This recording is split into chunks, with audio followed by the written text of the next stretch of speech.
Clipboards in hand, maps marked and ready to go, Veronica and Maria are often the bearers of bad news. They're usually the first ones to let renters know that the house they've been paying rent on diligently month after month is in foreclosure.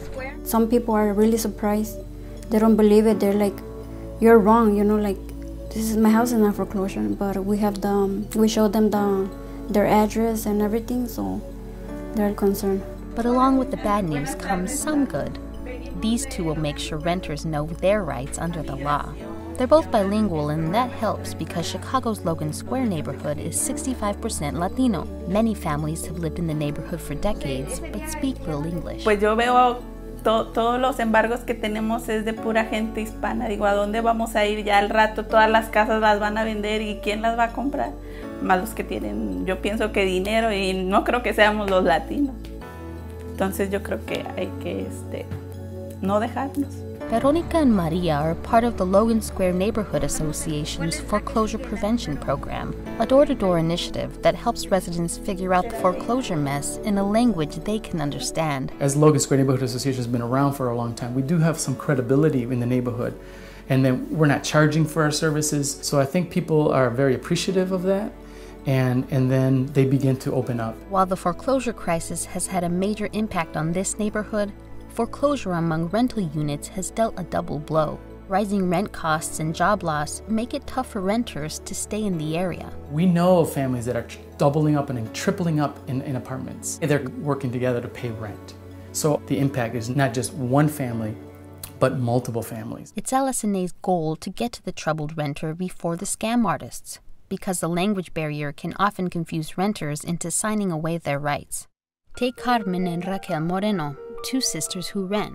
When their landlord told them their two-flat was going to be foreclosed because she couldn't keep up with payments, the family had no idea what to do. Las preocupaciones, que uno ni duerme pensando que llegas del trabajo y puedes encontrar tus cosas afuera o la casa ya cerrada.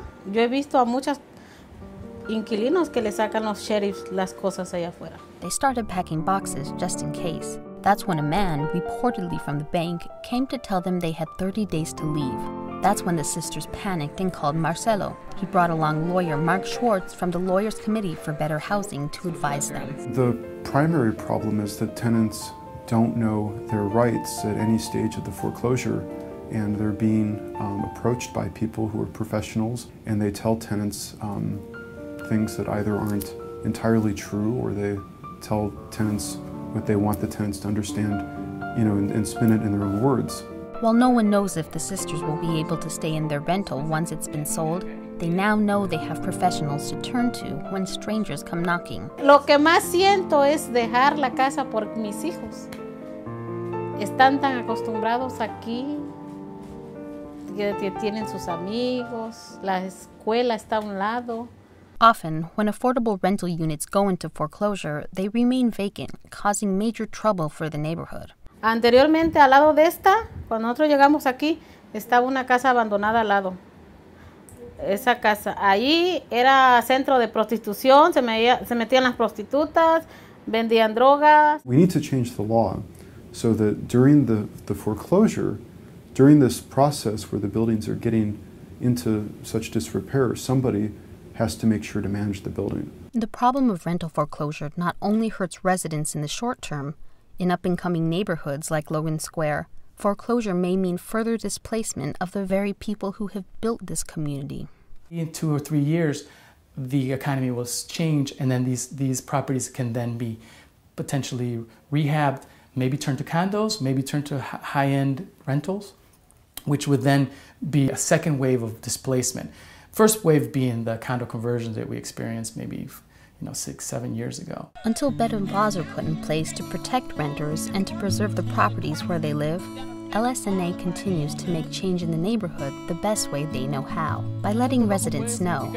As soon as they think their living situation is in trouble, call LSNA for free help. Today, Marcelo talks to a group of parents at nearby Mozart Elementary. The community has to be stable. The community has to be thriving in order for our schools to thrive. And that can't happen if people are insecure about their living situations. If a child has to sleep on the couch because he's living with 2 other families in the house. How can he get a good night's sleep so that he can study the next day? If we aren't working on the issues where families have access to affordable, stable housing, then how can we talk about like schools and test scores? Or, and how can we talk about a thriving community and a rich community when we have people that are so hurt around us?